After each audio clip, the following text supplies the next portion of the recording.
you can see there's some weakness within it. Okay? So it's still open for investigation today? Yeah. Okay. So then, Bukhari is... Therefore, so what did you say, sorry? Your group?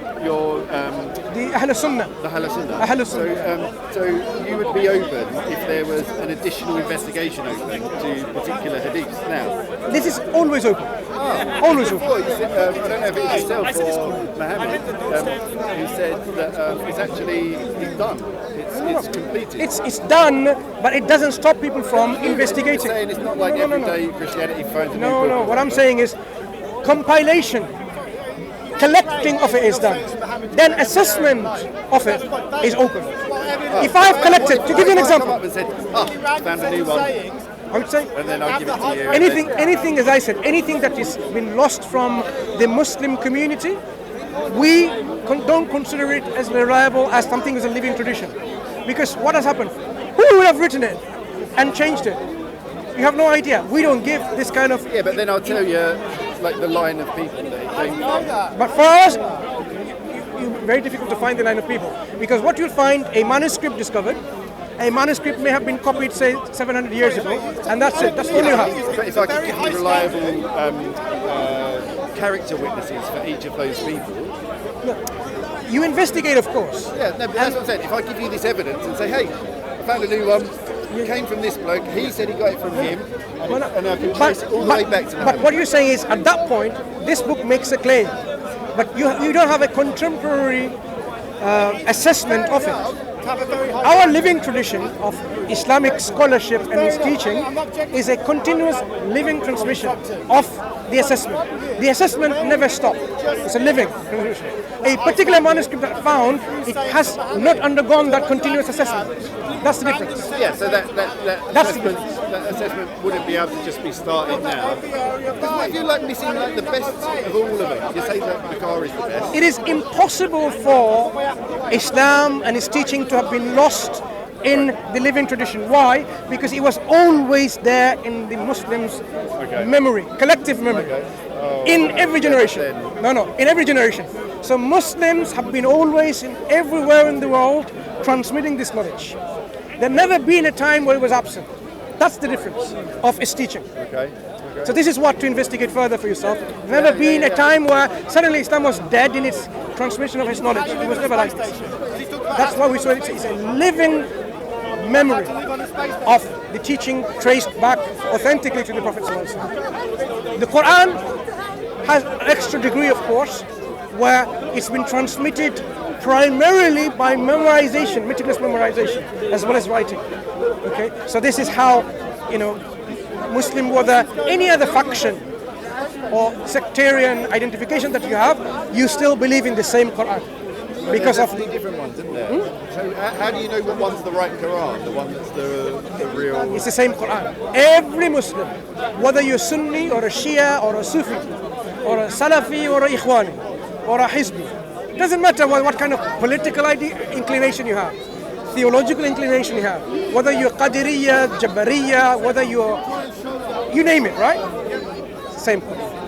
But that's the beauty of I saw a video from here where they pulled out 26 different Qurans, and there was like shock and like hatred for the people that brought them out. And then there was that guy Bob who was talking about 3 different, I don't know, wash, something else. And then there's like verses that are different in each of them. So what one do you hold as the real one if they differ in verse? The Quran has been transmitted by the Prophet in what we call several modes or ahruf, because there were different Arabic communities at the time. Some of them are very old and weak and feeble, and most of them are unlettered. To convey to unlettered, not educated and literate, right? So the Prophet ﷺ conveyed from the permission of God the same Quran, sometimes even with a synonymous word with a synonym replacement. That's a totally different word. So then that sounds like it's... Yeah, but it's the same Quran, same Quran. So when this Quran has been transmitted, the same transmission with these reading has been also passed on to us.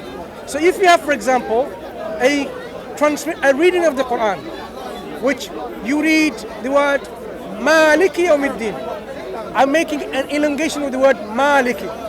And if he reads Maliki Yawmiddin. Maliki and Maliki. There are differences in terms of even how I pronounce it, right? The word ma and ma. They have different meanings, even though they are complementary in its meaning. King and an owner. Okay? The Prophet read and transmitted both of them, and we accept both of them. Same Quran.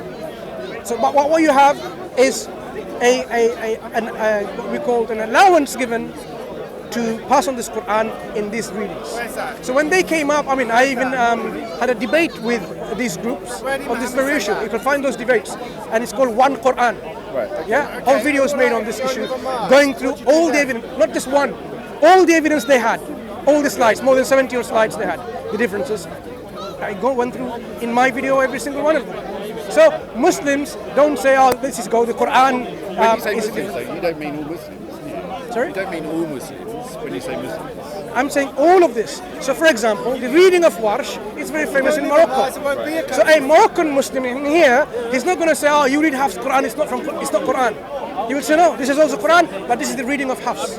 And he accepts both. Okay. But it's okay, but this is how I... So did you do, I don't know, I'll check it out, because if you've debated them on this issue. One Quran. So is there...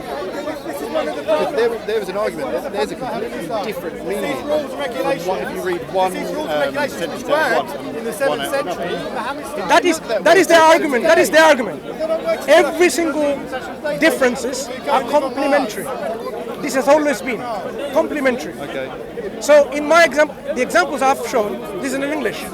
It's just like a PowerPoint slides. There's no audio. You just read them, post them, and see.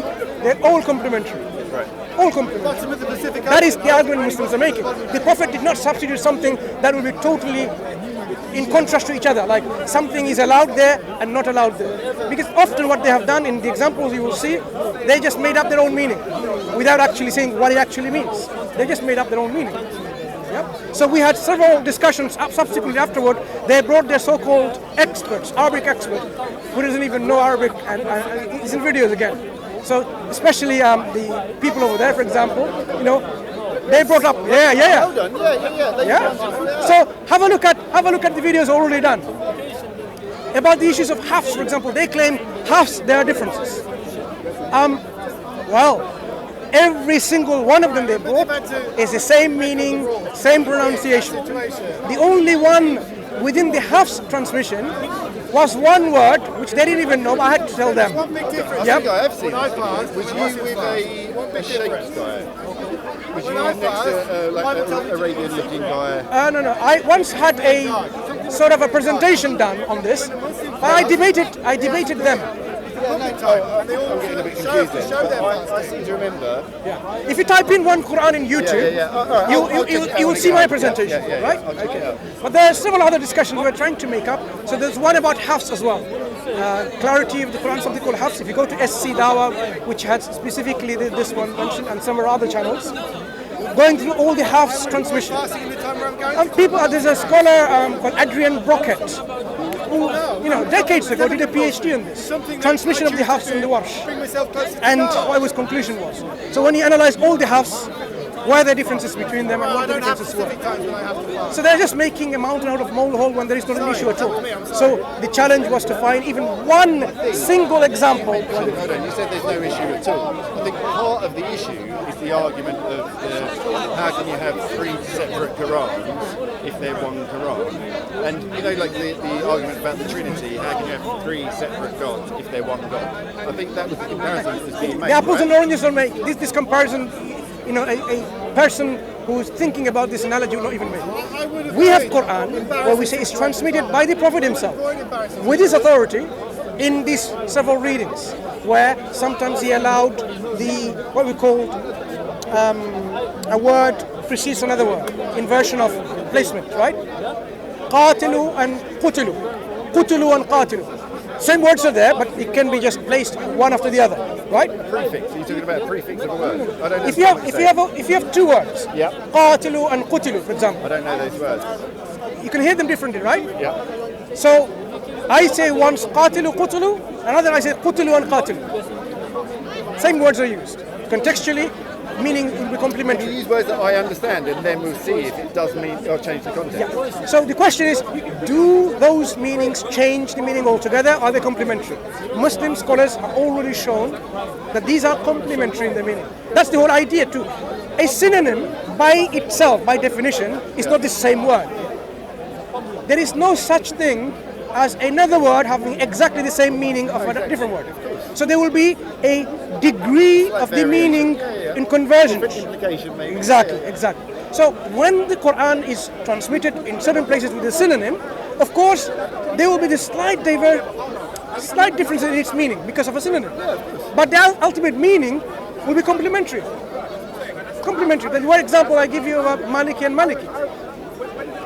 True, but I don't understand what that means and how that's similar, because all it is a sound to me. I don't understand the context or the meaning of those words that you're using, so it's hard for me to comprehend, especially unless you use words that I understand, because I think there's a lot to do with etymology and the study of words, where they came from, what their meaning is. If you come back in the weeks later when you have time, look into the video that I've made, and see where I explained it. The explanation is there. The samples they come up with, okay, and I've analyzed all those samples so that it is a comprehensive explanation rather than just use one example and say, okay, that's how we answer it all. This is a logical fallacy. I don't do that. I deal with every single one of them. Doesn't matter if it's laborious, it seems boring. So that it's a complete explanation of things. Okay. So when we talk about this analogy of three gods in one God and several Qurans, it's a sort of different analogy. It doesn't even fit, because what we have is this. I don't know. From what I've seen, For them, the Father is not the Son, and the Son is not the Father. By the way, I'm a Christian. I think it's good to let you know. So I believe in the Trinity. Yeah. So Son is not the Father, and the Father is not the Son. Yeah. Completely different person. With similarity in personal characteristics and role. The Son doesn't have all the role that the Father has. Exactly. That's why. He'd taken on humility when he came onto the earth. Yeah. The Quran is transmitted by the Prophet with the readings, which is the same Quran, but certain substitution of a word for a synonym, as I mentioned, or there might be certain prefixes here and there, and so on. It doesn't mean it's a totally different Quran, like a different personality altogether. It doesn't even follow. I don't know how they can bring this example. Because I don't think it's about the person. It's how can something be one and three at the same time, isn't it? It's like the Quran being one. Quran is always, we don't say one reading, we say multiple readings. Yeah, I know, but if you say it's never one reading. There are multiple readings. You cannot conflate them and say it's one reading. So we are consistent saying these are multiple readings. Jesus is one God on his own. Together they are one God, right? Yes. That's the problem. Right. Together for us is a multiple readings, not one reading. Hold on. Jesus, okay, let's break down the analogy of Trinity. The Son in the Trinity concept. I know it's a slight off topic from what we're discussing, right? Just to show you the analogy. It helps to understand. But the Son of God. I just realised it's not going to help to understand, because all I mentioned was that it's similar to the analogy that was. I would say it's different. Well, if we don't want to go into it, no problem. Okay, I'm interested to hear your point. Okay. The Son of God, the Christians believe that He is God also, not less than God. Not half a God, or a third God, or a quarter God, but fully 100% complete God. Interpretable terms there, less than. Hold on, but you're okay, go ahead. A lot of kind of interpretable terms. Yeah. So I'm not just going to go. Yeah, you're right. Okay. You know what I mean? So let me explain my words. Yeah. If you have a God, the existence of such a God means that God is not only half of existence; it's one being in existence, not half. What do you mean? You can't get half a being? Exactly. Is that what you're saying? Exactly, right? Yeah. So it's a one being. If you have one being and you are actually God, you are one God, not half a God. Or part, you can be part of God, right? If you exist by yourself as God, how can you be part of God? Tell me. Same way that your body can be part of you, but your soul is also part of you. If you're God, you are either God or you're not. You can't be. Here's where the problem is. You're limiting God. You're putting God in a box. I'm limiting God. Yeah. So I'm sorry, you're saying that God is limited. I'm not saying God is limited. The concept that we understand about God, right? Do we understand that God is one being, or God is half a being. So you're saying one being or half a being? God is one. Okay. Yeah. If he's one, then he's complete, right? Yes. If he's complete, then he can't be part. It depends what you mean by part.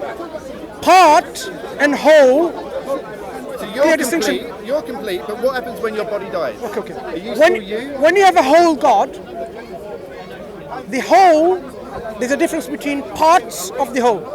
If you're part of the whole, you're not the whole.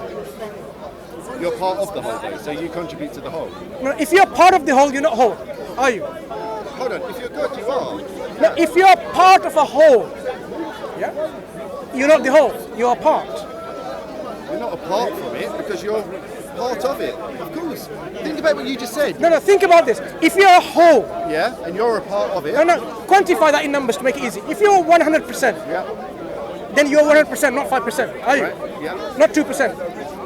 2% will be part of 100%. It depends. What are we percentagising? Whole thing, the whole What are God. you saying? Like the molecular structure? What are you saying? When The you have, essence? okay, What are you saying? when you have a being, Yeah. is that being 100% being? Well, like a human being? Are we Any talking being. about- What do you mean? Any, well, it feels like it's too broad to be able to contextualise. Let's talk about any being.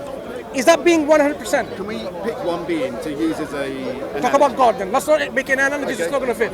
God is a being, Yes. right? Is he whole, 100% complete being? Yes. Or does he need other parts to make him complete and whole? Right, Is complete. good. Is Jesus complete? Yes. Yeah, he's complete. So he doesn't need the Father to make him God Doesn't need the Father to make him God. because he's complete.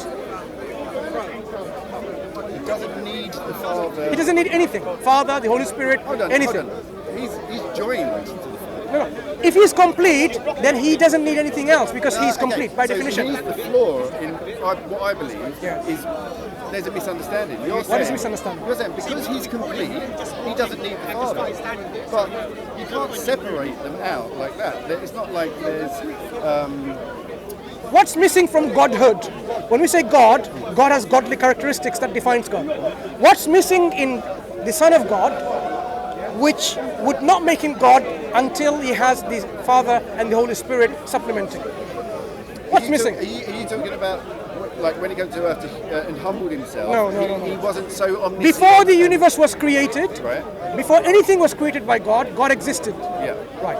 At that point, if you have a Son of God who is also God, what was missing from the Son of God to be labeled him as God? That needed supplementing with something else, and say that was missing.